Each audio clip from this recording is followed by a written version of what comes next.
जल चढ़ाना क्यों जरूरी है? सूर्य भगवान बुद्धि के देवता हैं। हनुमान जी बुद्धिमान है ना। हनुमान जी को पढ़ाया किसने? सूर्य भगवान। हनुमान जी के गुरु हैं सूर्य। सूर्य भगवान के सामने खड़े होने से, सूर्य अर्घ देने से आपकी बुद्धि मजबूत होती है, विटामिन डी प्राप्त होता है। और सूर्य भगवान हमें इतना प्रकाश देते हैं, हाँ या ना? तो तुम चलो,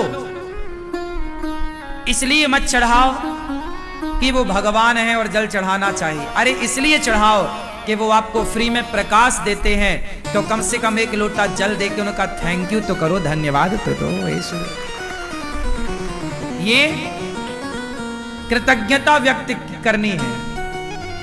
क्यों? आप बिजली जलाते हो ना, बिल देते हो ना, तो सूर्य भगवान इतना प्रकाश देते हैं, तो क्या लोटा भर पानी देकर थैंक यू नहीं कर सकते? विटामिन डी तो मिलेगा। जब जल चढ़ाते हैं तो सूर्य भगवान की किरणें उस जल से टकराकर जब आपके शरीर में पड़ती हैं, तो वो किरणें और एनर्जी से आपको भर देती हैं। इंद्रधनुष बनता है कैसे? बस वही इंद्रधनुष का काम कर जाती हैं। वो किरणें बहुत फायदेमंद होती हैं। और सूर्य भगवान है, लोटा भर जल चढ़ा के धन्यवाद। हे सूर्य भगवान, आप हमें इतना प्रकाश देते हैं, हमारी फसलों को प्रकाश ना मिले तो फसलें न होंगी। हमारे भारत में प्रकाश ना पहुंचे सूर्य का तो हाहाकार मच जाएगा। हे सूर्य भगवान, आपका धन्यवाद। हम भारतीय हैं ना, हम धन्यवाद देना जानते हैं। संस्कार है ये। हमारे भारत में सबसे बड़ी पूजा है सूर्य भगवान की। बिहार में एक छठ पर्व आता है दीपावली के टाइम। छठ पर्व में 3 दिन की 4 दिन की पूजा होती है सूर्य भगवान की। सूर्य अर्घ दिया जाता है, माताएं बहनें में राधे राधे लिखना ना बच्चे सब उपासना है। दानवीर कर्ण भी सूर्य भगवान को जल चढ़ाए बिना कभी कार्य नहीं करते थे। पहला काम सूर्य अर्घ। रिश्तों में खटास है तो गुड़ डाल करके जल चढ़ाना चाहिए ताकि रिश्ते मधुर होते हैं। तुम्हारा व्यापार मंदा चल रहा है, व्यापार में तरक्की नहीं है, पैसा चाहते हो तो कुमकुम डाल के रंगीन जल चढ़ाने से व्यापार मजबूत होता है सूर्य भगवान की कृपा से। ये सब सिखाओ, है ना? हमारे यहां धन्यवाद की प्रक्रिया है। सूर्य भगवान को थैंक यू। गाय की पूजा दूध देती है ना, तो उसको माता कह के थैंक यू, सम्मान। हम भारतीय है ना भैया, हम थोड़ा पागल हैं। कैसे? हम आपका एक लोटा जल लेंगे ना तो हम आपके ऋणी हो जाएंगे कि भैया आपने हमारी मदद की। तो गाय हमारे को दूध पिलाती है, हम ऋणी होते हैं, इसलिए उसे माता का सम्मान देते हैं। कुछ लोग कहते हैं अरे गाय तो जानवर है, क्या तुम्हारा जानवर माता हो सकता? वो हमारी भावनाएं नहीं समझती। गाय को हम माता क्यों कहते हैं? क्योंकि गाय ने हमें मां के बाद दूध उसी ने पिलाया है। तो हमारे भीतर सम्मान देने की भावना है। हम गाय को क्या दे रहे हैं? बोलो, सम्मान। के गाय ने हमारा माता की तरह पालन किया है, इसलिए गाय भी हमारी माता है। इसलिए पहली रोटी गाय की। तुम्हारे घर में माँ तुम्हारी बनाती है ना, तो पुरानी परंपरा थी कि निकाल के रोटी रखती थी। ये सम्मान है। हम भारतीय हैं साहब। हम जिसका लेते हैं ना, हम नमक हराम नहीं होते, हम कृतघ्नि नहीं हैं, हम कृतज्ञता व्यक्त करते हैं। समझ रहे हो? हिंदू ऐसे ही होता है। हम तुलसी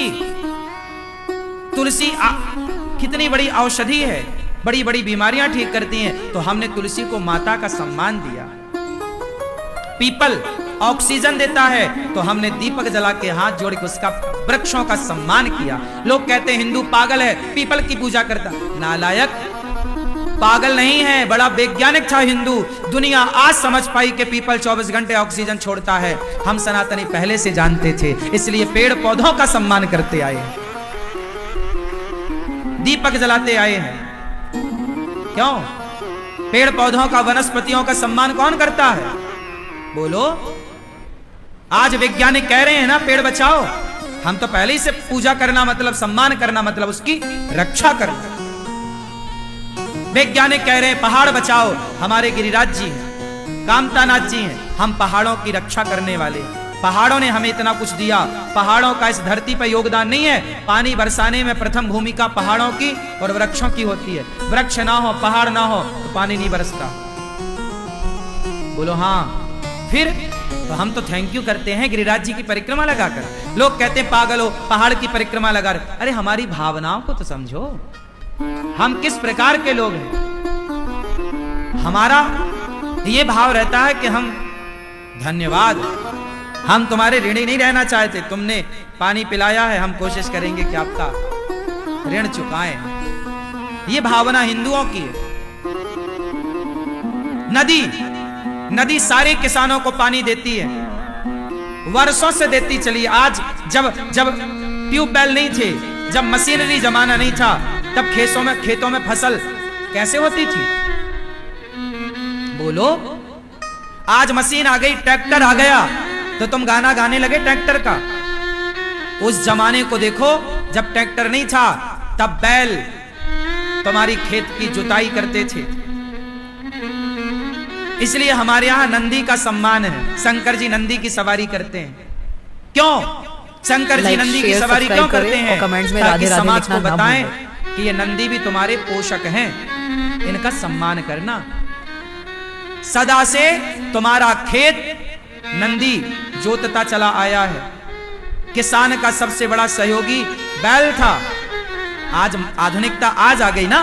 100 साल पहले क्या करते थे तुम? तब भूखों मरते थे क्या? तब नंदी तुम्हारी खेत की लदाई जुताई करता था और तुम्हारे घर में अन्न आता था।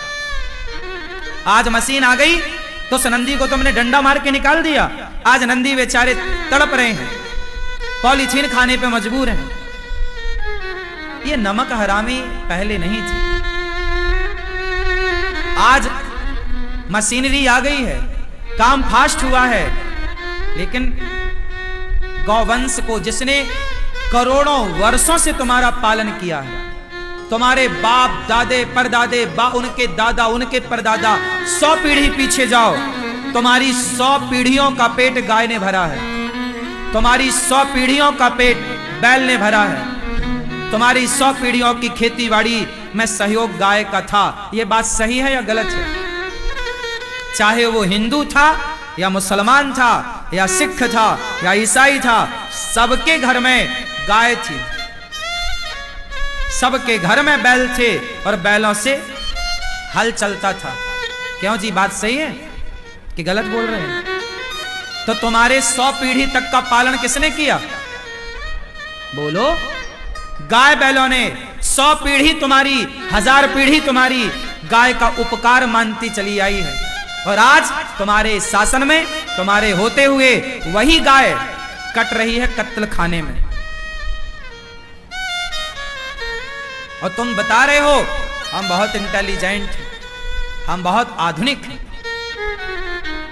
जिस गाय ने तुम्हारे पीढ़ी को बचाए रखा, आज उस गाय को बचाने का नंबर आ गया तो तुम भाग गए और कमेंट्स में राधे राधे लिखना। एक गाय की सेवा ना कर पाए और अपने आप को बहुत इंटेलिजेंट समझते हो।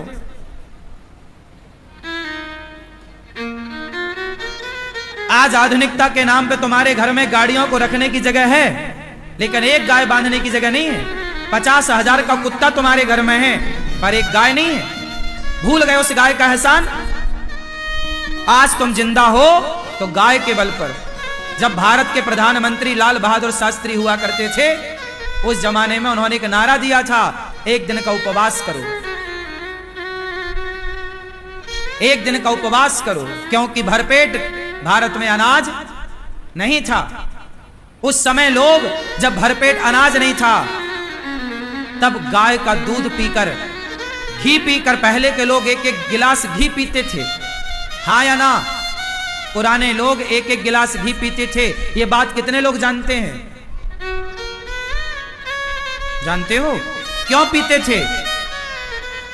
क्योंकि भरपेट रोटियां नहीं थी, क्योंकि अन्न की कमी थी, सिंचित नहीं था।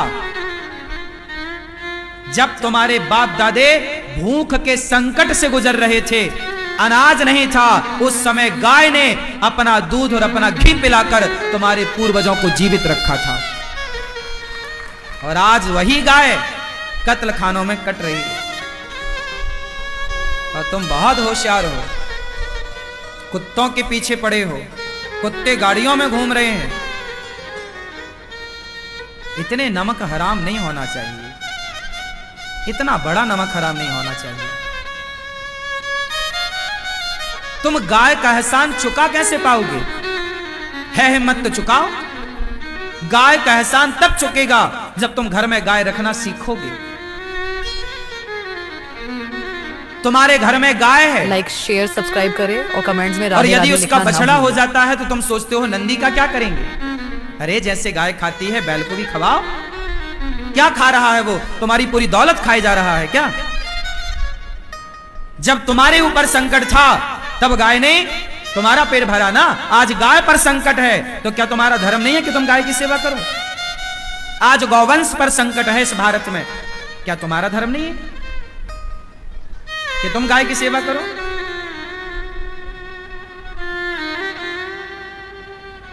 गौरी गोपाल गौशाला में ये दास अनिरुद्ध गायों की सेवा करता। हमारे यहाँ 50 नंदी हैं, 50 बैल, 50 से ज्यादा। वो सारे नंदी हमारे यहाँ रहते हैं, आनंद से खाते पीते मस्त। हम तो करते हैं। 350 गाय हैं गौरी गोपाल गौशाला में। एक अनिरुद्धाचार्य यदि 300 गाय की सेवा करता है तो आप 1-2 गाय की सेवा क्यों नहीं कर सकते? एक एक की कर लोगे भी तो गौवंश सुरक्षित हो जाएगा। पर तुम्हारा तो कुत्तों की सेवा करने का मन है। कुत्ते को भी रोटी दो। हम ये नहीं कहते कि कुत्ते का अपमान करो, नहीं, जीव है, सबकी सेवा करो। पर उपकार तो देखो किसका था तुम्हारे ऊपर। कुत्ते का उपकार नहीं था। हाँ, कुत्ते का भी उपकार था, इसलिए हमारे यहाँ कुत्ते की भी आखिरी रोटी होती है। लाइक शेयर सब्सक्राइब करें आखिरी रोटी किसकी? राधे राधे लिखना ना। पहली रोटी, पहले के जमाने में कुत्ते होते थे गांव में, गलियों में। क्यों होते थे? गांव में कोई जंगल का शेर घुस आता था, जंगली जानवर घुस आता था तो कुत्ता भौंक भौंक के गांव वालों को सावधान करते थे। तो गांव वालों ने सोचा कि भाई ये कुत्ता हम लोगों का रक्षक है, तो कुत्ते को भी रोटी देना शुरू किया। उपकार मानते हैं कुत्तों का हम, इसलिए तो हमारे बुजुर्गों ने कुत्तों को रोटी दी पहली आखिरी। आज भी हमारे घरों में, हिंदुओं के घर में यह परंपरा है, पहली रोटी गाय को, आखिरी रोटी। हम ऐसे हिंदू हैं, हम कुत्ते का भी एहसान मान रहे हैं, पर कुत्ते गलियों में अच्छे लगते हैं साहब। तुम्हारा मुंह चाटे अच्छा नहीं है। लाइक शेयर सब्सक्राइब करें और कमेंट्स में राधे राधे लिखना ना भूलें। गाय घर के अंदर अच्छी लगती है, कुत्ता घर के बाहर अच्छा लगता है। उल्टा हो गया, गाय बाहर हो गई, कुत्ता भीतर हो गया। इसलिए व्यवस्था तहस नहस।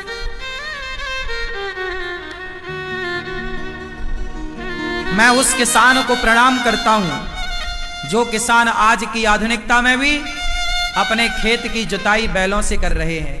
कम से कम उनके कारण कुछ बैल सुरक्षित तो हैं, कुछ गौवंश सुरक्षित तो है। पहले के जमाने में इक्का गाड़ी होती थी। मुंशी प्रेमचंद्र जी एक कहानी लिखते हैं, पंच परमेश्वर। किस किसने सुनी है? अलगू चौधरी, जुम्मन से खाला जान, हमारे पाठ में थी पंच परमेश्वर। उसमें इक्का गाड़ी का जिक्र किया है मुंशी प्रेमचंद्र जी ने। मुंशी प्रेमचंद्र जी की कहानी पुराने भारत का दर्शन है। क्यों? मुंशी प्रेमचंद्र जी को जानते हो? बोलो। ये दुर्भाग्य है कि आज का यूथ मुंशी प्रेमचंद्र को भूल गया। गबन गोदान सफल उपन्यास लिखे हैं उन्होंने। उनकी कहानियों में पुराने भारत का दर्शन है। पहले के लोग फोटो नहीं खींच, आज आप लोग फोटो खींच के रखते हैं। फोटो नहीं है आज फोटो है। 100 साल पहले फोटो नहीं थी तो लोगों ने कहानियों में सब लिख दिया था कि आने वाली पीढ़ी समझ ले कि पुराना भारत कैसा था। हमारे भारत में इक्का गाड़ी चलती थी। नहीं जानना चाहो? तुम्हें क्या मतलब पुराने इतिहास? क्या करना तुम्हें? जो व्यक्ति अपने इतिहास को नहीं जानता वो अपने अस्तित्व को मिटाएगा।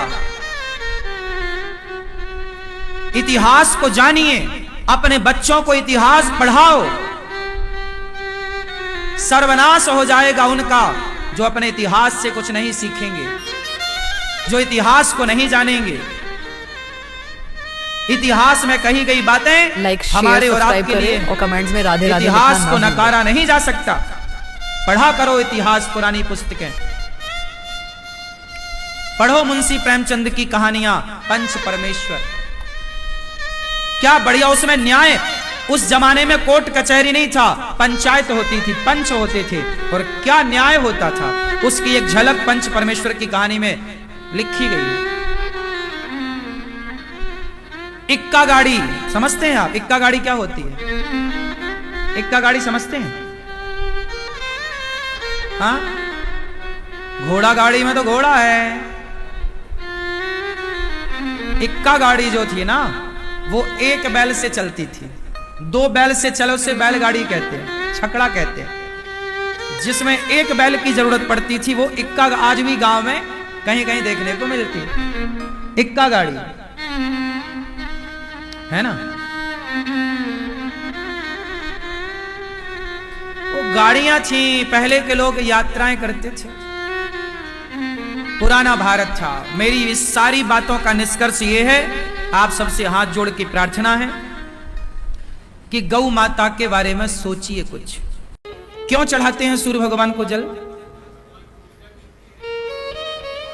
क्योंकि सूर्य भगवान को जल चढ़ाने का अर्थ है सूर्य भगवान का हम एक लोटे पानी से थैंक यू, धन्यवाद देते हैं। किस बात का धन्यवाद? कि वो हमें प्रकाश देते हैं, कि वो हमें सुबह से शाम तक प्रकाशित करते हैं, तो एक लोटा जल चढ़ाकर हम उनका धन्यवाद कर सकें। इसलिए धन्यवाद के रूप में लोटा भर जल चढ़ाया जाता है। हम मनुष्य हैं, हम कृतज्ञता व्यक्त कर, हम कृतघ्नी नहीं हैं, हम कृतज्ञ हैं। हम कृतघ्नी, कृतज्ञता और कृतघ्नता में अंतर है। कृतज्ञता और कृतघ्नता क्या क्या है? सूर्य भगवान से आपने प्रकाश लिया, आपने हमसे एक गिलास पानी पी लिया, हमने आपकी रोटी खाई, और रोटी खाने के बाद हमने आपको धन्यवाद दिया, और जरूरत पड़ने पर आपको भी रोटी खिलाई। तो ये क्या है? ये कृतज्ञता है। ये लोग कहते हैं हम आपके कृतज्ञ हैं, मतलब हम आपके ऋणी हो गए। ये कृतज्ञता है। और कृतज्ञता क्या है? कि आप हमें रोटी खवाएं और हम दूसरों के पास बैठकर आपकी बुराई करें। आप हमारे साथ भला करें और हम आपके लिए बुरा सोचें और बुरा कहें। ये तो कृतज्ञनी है ना।